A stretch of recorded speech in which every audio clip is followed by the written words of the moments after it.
Dalam rangka memenuhi kebutuhan air para petani yang ada di lingkungan RT 1 RW 11 Sindang Sari Desa Banjaran, saat ini sedang melaksanakan pembangunan saluran air P3 TGAI bantuan program PUPR anggaran APBN melalui aspirasi DPR RI fraksi Partai Golkar.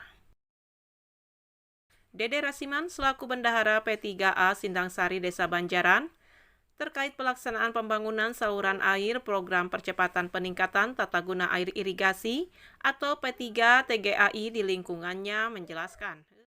Bantuan dari BBBS ya, dari pusat ke kementerian, aspirasi dari Pak Haji Anang, dan saya mengucapkan terima kasih atas perhatian terhadap terutama ke P3A dan untuk para petani.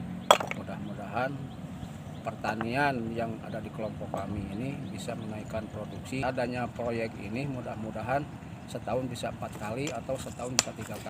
Masih di tempat yang sama, Suhanda selaku pengurus RW 11 mengungkapkan, dengan dibangunnya saluran air P3 TGAI di lingkungannya sangat bersyukur serta berterima kasih kepada aspirator anggota DPR RI fraksi Partai Golkar Haji Anang Susanto dengan harapan melalui pembangunan tersebut hasilnya bisa bermanfaat bagi masyarakat dan petani yang ada di lingkungannya.